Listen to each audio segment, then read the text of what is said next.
Hello students, welcome back to our channel Learn and Grow, and today we will discuss the CTET Mathematics previous year questions. So चलते हैं अपने questions की ओर. First question हमें क्या दिया गया है? Which of the following represent the recommendation of National Education Policy NEP 2020 for curriculum and pedagogy in school? जो हमारी राष्ट्रीय शिक्षा नीति 2020 है उसने कक्षाओं के लिए किस प्रकार के सुझाव दिए हैं पाठ्यचर्या व शिक्षा शास्त्र के लिए? Option number A, learning should be holistic and integrated. Learning कैसी होनी चाहिए? हॉलिस्टिक और इंटीग्रेटेड. हॉलिस्टिक का मीन्स क्या होता है स्टूडेंट्स? जिसमें हम बच्चे के सभी साइकोलॉजिकल डोमेन्स जैसे कि उसका फिजिकल डोमेन, उसका कॉग्निटिव डोमेन और उसका सोशियो इमोशनल डोमेन, सभी डोमेन्स को एक साथ मिलाकर लर्निंग प्रोवाइड करते हैं जिससे उसके सभी डोमेन्स का एक साथ विकास हो सके. उसे ही हम क्या कहते हैं? हॉलिस्टिक. और इंटीग्रेटेड क्या होता है? इन सभी डोमेन्स को एक साथ बांधे रखना. तो हमारी लर्निंग कैसी होनी चाहिए? इंटीग्रेटेड भी होनी चाहिए और हॉलिस्टिक भी होनी चाहिए. इसलिए ऑप्शन ए हमारा सही हो जाता है. Option B, restructuring school curriculum and pedagogy. School curriculum and pedagogy को किस में रीस्ट्रक्चर करना है? 5+3+3+4. ये हमारा न्यू रीस्ट्रक्चर है जिसमें 5 में क्या आ जाता है? First LKG, UKG and nursery जो हमारी होती है वो किस में आ जाती है? इसमें +1 और 2. सो नर्सरी से लेके 1 और 2 क्लास तक कहाँ पे आ जाते हैं? हमारे शुरू के 5 ईयर्स में आ जाते हैं. उसके बाद के हमारे 3 ईयर्स में कौन से आएंगे स्टूडेंट्स? उसके बाद हमारे 3 ईयर्स में आ जाते हैं 3rd class, 4th class and 5th class. ये हमारे 3rd ईयर में आ जाते हैं. उसके बाद हमारे नेक्स्ट 3 में कौन से आते हैं? नेक्स्ट 3 में हमारे 6, 7, 8 यानी कि अपर प्राइमरी लेवल हमारी किस में आ जाती है? बाद के 3 ईयर्स में आ जाती है. और उसके बाद हमारे जो लास्ट के 4 ईयर्स बचते हैं वे कौन से आ जाते हैं? 9 to 12 यानी कि हमारा सेकेंडरी लेवल वो किस में आ जाता है? 4 क्लास में. सो ये हमारा सही स्ट्रक्चर है जो हमारा NEP में दिया गया है. वो क्या हो जाता है? 5+3+3+4. सो ये ऑप्शन भी हमारा क्या हो जाता है? करेक्ट हो जाता है. So option number A and option number B दोनों करेक्ट हैं. उसके बाद क्या दिया गया है? Restructuring school curriculum as 5+2+3+3. So ये ऑप्शन गलत हो जाता है क्योंकि सही स्ट्रक्चर क्या है? 5+3+3+4. ये वाला हमारा सही स्ट्रक्चर हो जाता है. नेक्स्ट डी ऑप्शन में क्या दिया गया है? Foundational stage should include learning from formal text book. Formal text books यानी कि जो केवल हमारे स्कूल में बुक्स लगाई जाती हैं उसको बोला गया है. लेकिन जो NEP बोलता है वो क्या कहता है कि हमारी एजुकेशन केवल स्कूल की बुक्स पर नहीं होनी चाहिए. वो कैसी होनी चाहिए? हमारी एनवायरनमेंट EVS रिलेटेड होनी चाहिए. यानी कि आउटसाइड द स्कूल हमें लर्निंग कैसे करानी है? आउटसाइड द स्कूल हमें लर्निंग करानी है. सो लेकिन यहाँ पे क्या बोला गया है कि केवल फॉर्मल टेक्स्ट बुक. तो ये ऑप्शन भी हमारा गलत हो जाता है और हमारे सही ऑप्शन क्या है? A and B. सो हमारा ऑप्शन नंबर कौन सा सही हो जाएगा? ऑप्शन नंबर 2 हमारा सही हो जाएगा जिसमें ए एंड बी आंसर्स दिए गए हैं. चलिए स्टूडेंट्स अपने नेक्स्ट क्वेश्चन की ओर चलते हैं. हमारा सेकंड क्वेश्चन क्या है? When asked to write 567, a child writes 50067. जब किसी बच्चे से 567 लिखने को कहा गया तो उसने 567 को इस प्रकार लिखा है. तो बताना है कि बच्चे ने जो गलती की है वो किस वजह से की है, उसका एप्रोप्रिएट रीज़न क्या हो सकता है. सो ऑप्शंस पढ़ते हैं. Child is not attentive in the class and is a careless learner. ऐसा नहीं है, स्टूडेंट उसने बिल्कुल सही सुना है 500, लेकिन उसने बस 500 को ऐसे लिखा है और 67 को ऐसे लिखा है, तो यानी कि उसका ध्यान तो पूरा क्लास में है लेकिन उसने कुछ और गलती की है। सो ऑप्शन नंबर ए तो हमारा नहीं होगा। Child is careful listener but has not established the concept of place value. Yes, child ने, बच्चे ने क्या किया है, कॉन्सेप्ट प्लेस वैल्यू का गड़बड़ यानी कि मिसकंसेप्शन अपने दिमाग में बना लिया है, क्योंकि उसने क्या लिखा, 500 को ऐसे लिख दिया और फिर बाद में 67 लिख दिया। उसने 5, 6, 7 की बजाय ये लिखा है, तो यानी कि उसे अभी भी प्लेस वैल्यू की कौन से प्लेस पे कौन सी वैल्यू आती है, हंड्रेड्स को कैसे लिखते हैं, हमेशा थर्ड प्लेस पे लिखते हैं, तो 5 के लिए यहाँ पे लिखेंगे और 67 बाद में लिखेंगे। लेकिन उसने क्या लिखा है 50067, सो उसने क्या गड़बड़ की है, प्लेस वैल्यू की, उसे प्लेस वैल्यू के कॉन्सेप्ट में मिसकंसेप्शन है। नेक्स्ट हमें ऑप्शन सी क्या दिया गया है, child recognise only 2 digit number. नहीं, उसने 500 को भी तो सही पढ़ा है, तो ये ऑप्शन भी गलत हो जाएगा। Option 4, teachers inability to teach the concept of place value. Teacher की इनएबिलिटी होती तो क्या स्टूडेंट वो 500 और 67 को भी सही से लिख पाता? नहीं, लेकिन उसने लिसन तो बिल्कुल सही किया है और 67 को तो सही लिखा है, तो यहाँ पे टीचर की भी नहीं, लेकिन बच्चे ने प्लेस वैल्यू के कॉन्सेप्ट को मिसअंडरस्टैंड कर लिया है। सो हमारा सही आंसर क्या हो जाएगा, ऑप्शन नंबर 2। चलिए चलते हैं अपने नेक्स्ट क्वेश्चन की ओर। हमें क्या दिया गया है, Which one of the following statement is true with respect to mathematics learning? Mathematics learning के लिए कौन सा स्टेटमेंट ट्रू है? ऑप्शंस आप हिंदी में पढ़ लेते हैं। लड़कियों की तुलना में लड़के गणित सीखने में बेहतर होते हैं। जी नहीं, ऐसा कुछ नहीं होता है। जो हमारी एक फेमस मैथमेटिशियन है वो कौन है, नीना गुप्ता, जिन्हें हाल ही में हमारा अभी मैथमेटिक्स में इंटरनेशनल अवार्ड भी मिला है। सो ऐसा नहीं है कि गर्ल्स जो हैं वो मैथमेटिक्स सीखने में कमज़ोर होती हैं या बॉयज़ ही बेहतर होते हैं। नेक्स्ट ऑप्शन हमें क्या दिया गया है, there must be separate classroom for children with special needs as they can not learn with other children.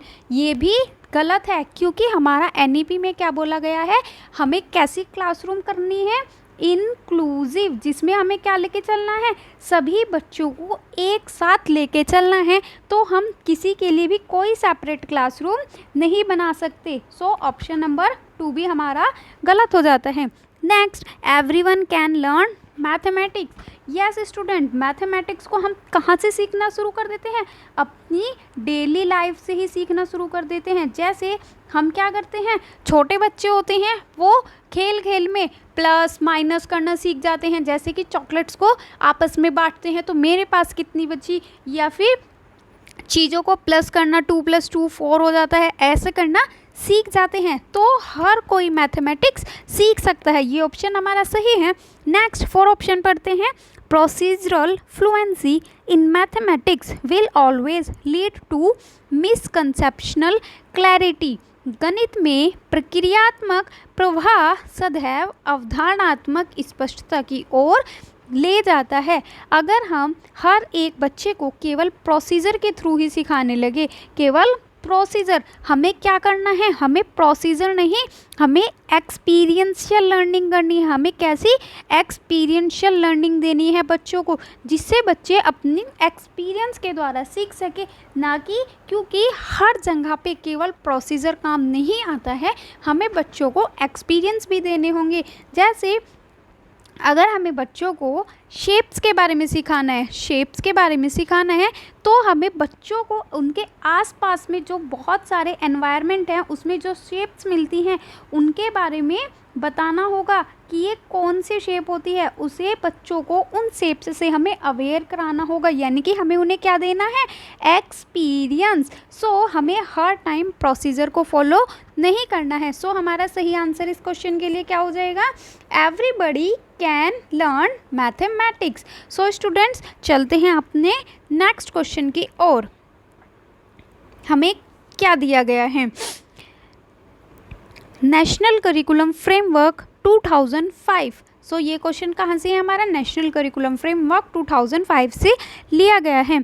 Argue for a mathematics curriculum which is ambitious, which among the following is are most appropriate to represent this vision. महत्वाकांक्षी होने के लिए कौन कौन से factor हमारे important हैं NCF 2005 के according. Option number A, curriculum need to develop students capability in numeracy. Yes, numeracy क्या होता है, जो बच्चा अपनी डेली लाइफ में, बच्चे जो अपना डेली लाइफ में मैथ्स का यूज़ करता है उसी को हम क्या कहते हैं, न्यूमेरिसी। उसको क्या कहते हैं हम, न्यूमेरिसी। यानी कि जो बच्चा डेली लाइफ में, जैसे अगर सब्जी खरीदने जाता है या दूध लेने जाता है, ईटीसी जो भी उसके डेली वर्क्स होते हैं उसमें जो मैथ्स यूज करता है उसी ही हम क्या कहते हैं, न्यूमेरिसी। सो बच्चे के अंदर न्यूमेरिसी डेवलप करना हमारा करिकुलम का एक विज़न है।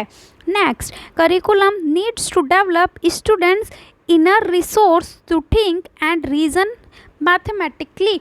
यस, हमें बच्चे के अंदर ऐसी थिंकिंग डेवलप करनी है कि बच्चा खुद से मैथ्स में इंटरेस्ट ले सके और बच्चा मैथ्स से रिलेटेड डेली लाइफ में उसका यूज़ भी कर सके। Next, curriculum need to develop students ability to solving mathematical puzzles.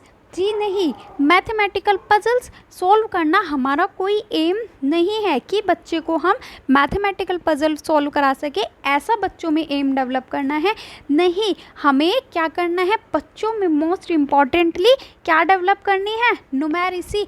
और इसके लिए हमारे आज के टाइम पे बहुत सारे प्रोग्राम चल रहे हैं, जिसमें सबसे इम्पॉर्टेंट प्रोग्राम क्या है, ECCE, early childhood and care education. क्योंकि हमारे इंडिया में जो सर्वे होता है उसके अकॉर्डिंग पता चला है बच्चे का ECCE यानी कि बच्चे को early childhood and care education अच्छे से नहीं प्रोवाइड कराई जा रही है, जिसके कारण बच्चे की न्यूमेरिसी लेवल बहुत ज़्यादा डाउन हो गया है। सो हमें क्या डेवलप करनी है, एक तो न्यूमेरिसी डेवलप करना है और बच्चे की इनर रिसोर्स यानी कि मैथमेटिकली वो रीज़न थिंक कर सके, ये डेवलप करना है। सो हमारा सही आंसर क्या होगा, ऑप्शन नंबर 4, जिसमें ऑप्शन ए एंड बी दिए गए हैं। सो स्टूडेंट्स चलते हैं अपने नेक्स्ट क्वेश्चन की ओर। हमें क्या दिया गया है, according to national curriculum framework 2005। ये क्वेश्चन भी हमारा एनसीएफ 2005 से है। Primary stage mathematics curriculum should least focus on.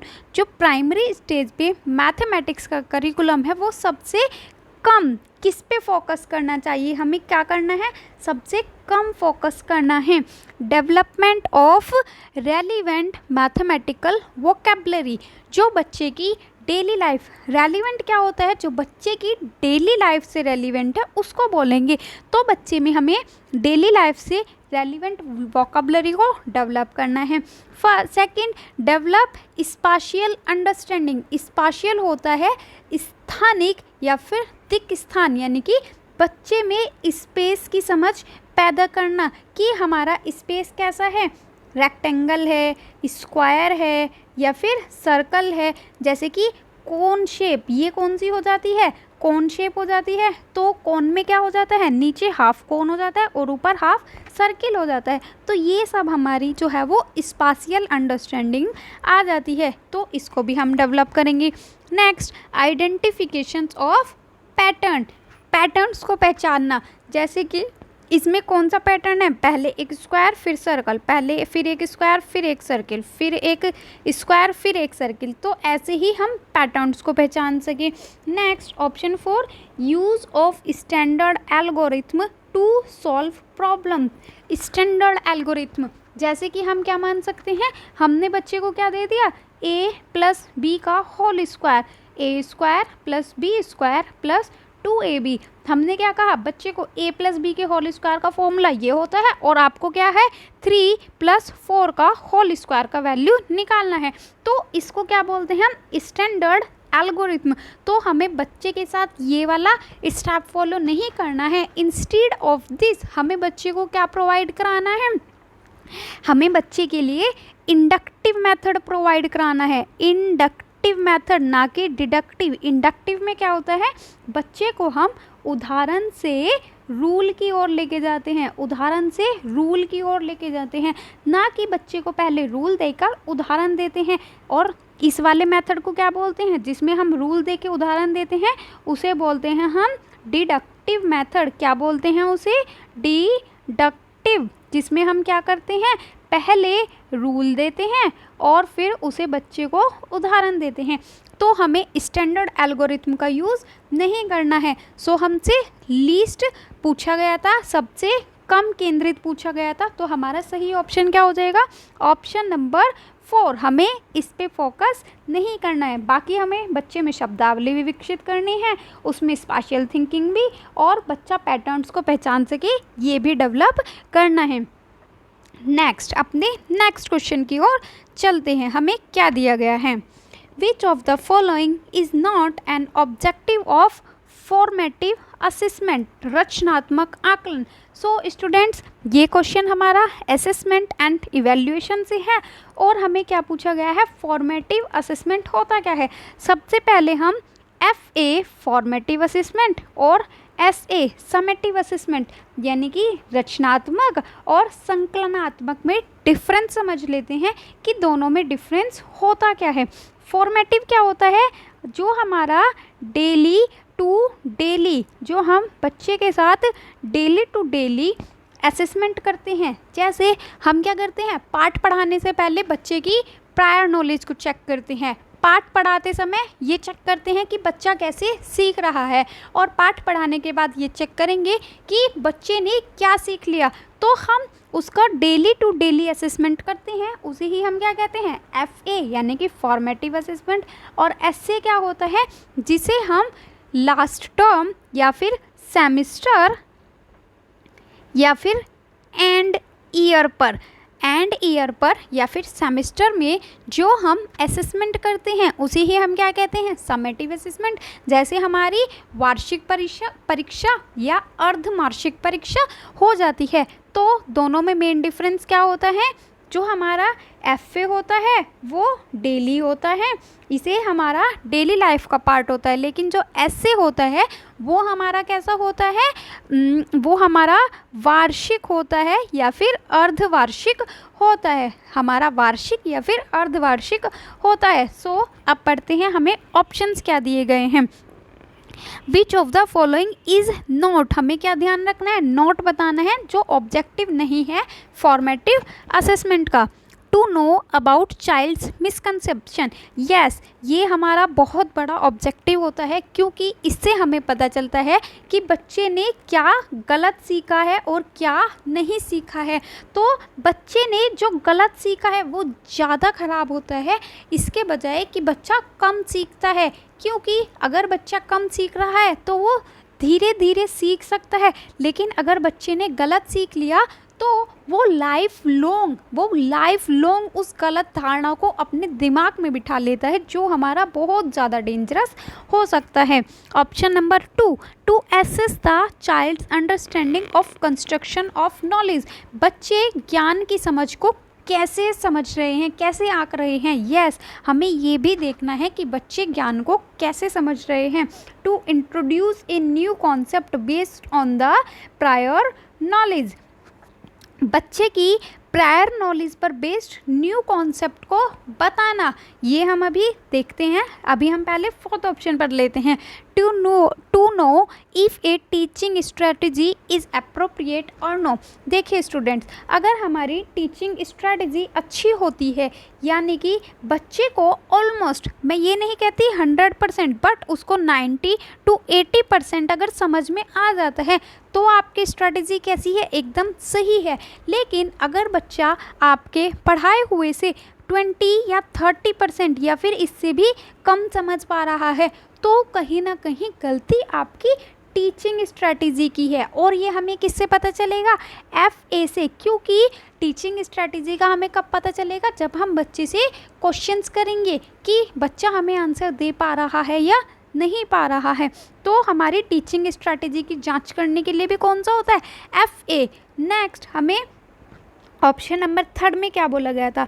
To introduce a new concept based on previous concept. देखिए स्टूडेंट्स, प्रीवियस कॉन्सेप्ट पे न्यू कॉन्सेप्ट को बताने के लिए हम बच्चे का FA नहीं करते हैं, हम सिर्फ बच्चे की प्रीवियस नॉलेज चेक करते हैं कि बच्चे को पहले से कितना आता है। क्योंकि न्यू कॉन्सेप्ट जो है वो हमारा बच्चे के लिए बिल्कुल न्यू भी हो सकता है, जो उसकी प्रीवियस नॉलेज पर भी बेस ना करता हो। जैसे कोई बिल्कुल ही नया टॉपिक हो, जैसे अगर आपने अभी तक बच्चे को क्लास 2 में सिर्फ प्लस और माइनस सिखाया है, लेकिन जब आप बच्चे को क्या पढ़ाएंगे? 3rd क्लास में मल्टीप्लाई पढ़ाएंगे, तो उसके लिए आपको बिल्कुल न्यू कॉन्सेप्ट हो जाएगा। उसमें आपको क्या सिखाना है? बच्चे को टेबल लर्न कराने आने चाहिए, टेबल लर्न कराने हैं। तो हमारा ये वाला ऑप्शन नहीं होगा। सो हमारा सही आंसर क्या हो जाएगा? ये हमारा FA का ऑब्जेक्टिव नहीं है, ऑप्शन नंबर 3। चलिए चलते हैं अपने नेक्स्ट क्वेश्चन की ओर। A primary teacher is focusing on the development of mathematical reasoning and skills in her student। Teacher जो है वो अपने बच्चों में मैथ्स, रीजनिंग और स्किल्स को डेवलप करना चाहता है। तो इसमें से कौन सा टास्क उसके लिए सबसे अप्रोप्रिएट होगा? Using mathematical games and puzzle in her class. Yes, इससे जो है वो अगर हम बच्चे के लिए पजल्स और गेम्स को इंट्रोड्यूस करेंगे तो बच्चा बहुत अच्छे से सीख सकता है। Giving a lot of questions based on a given formula to practice. Practice करने के लिए ये कौन सा मेथड हो जाता है? हमारा डिडक्टिव, यानी कि हमने बच्चे को फॉर्मूला बेस क्वेश्चंस दे दिए। तो इससे बच्चा क्या सीखेगा? सिर्फ रट्टा मारना सीखेगा, इससे बच्चा कुछ न्यू नहीं सीखेगा। तो ये ऑप्शन तो हमारा नहीं होगा। Conducting regular class test. Class test से क्या होगा? उसका असेसमेंट होगा, उसमें कोई हमारी न्यू स्किल्स डेवलप नहीं होंगी। तो ये ऑप्शन भी नहीं होगा।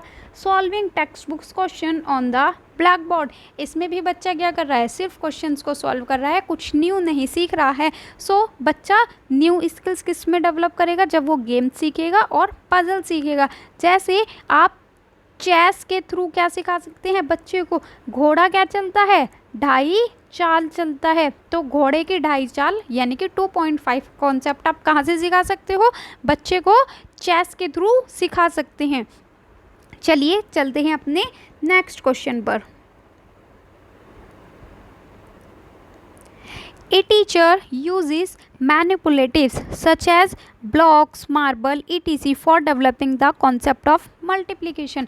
टीचर जो है वो गुणन की अवधारणा को सिखाने के लिए ब्लॉक, मार्बल जैसे चीज़ों का प्रयोग करता है। यूज़ ऑफ सच मैनिपुलेटिव्स, इन चीज़ों का यूज़ करने से बच्चा क्या डेवलप करेगा? Create confusion among learners. Confusion होगा? नहीं, बच्चे को जो है वो हैंड्स ऑन एक्टिविटी दी जा रही है। बच्चे को क्या दिया जा रहा है? Hands on activity. और जब भी बच्चा अपने हाथों से करके सीखता है तो उसमें कभी भी कन्फ्यूज़न पैदा नहीं होती है। Next, hinders the understanding of formal algorithm. कभी भी ये हिंडर नहीं करेगी, बल्कि ये उसको क्या करता है? सपोर्ट करता है। क्योंकि बच्चे को क्या दिया जा रहा है? हैंड्स ऑन एक्सपीरियंस दिए जा रहे हैं। Provides leisure time to young childrens. बच्चों को खाली समय देता है? नहीं, बच्चे के लिए इंजॉयबल होगा, लेकिन वो क्या कर रहा है? लर्निंग भी कर रहा है। Help in conceptual learning. Yes, बच्चे में अवधारणात्मक अधिगम को प्रोवाइड करेगा, उसमें जो है वो कॉन्सेप्ट को फॉर्म करेगा। जैसे हम एग्जाम्पल के ले लेते हैं, 2 मार्बल्स का एक बॉक्स है, फिर एक बॉक्स में हमने 2 मार्बल्स डाल दी, फिर एक बॉक्स में हमने 2 मार्बल्स डाल दी। जो ऐसे ही हम बॉक्स में मार्बल्स डालते चलते हैं, तो फिर अब जब हम इनको ऐड करेंगे 2 + 2 = 4, यानी कि 2 × 2 = 4।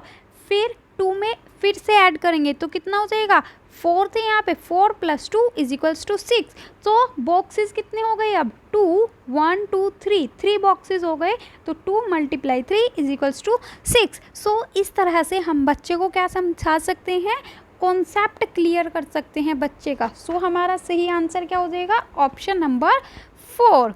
चलिए चलते हैं अपने नेक्स्ट क्वेश्चन की ओर।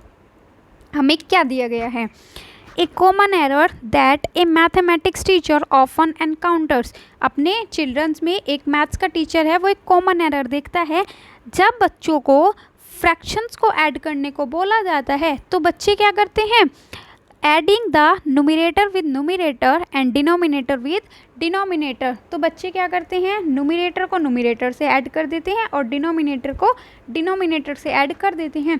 What could be the most probable reason, इसके लिए मोस्ट प्रोबेबल रीज़न क्या होगा।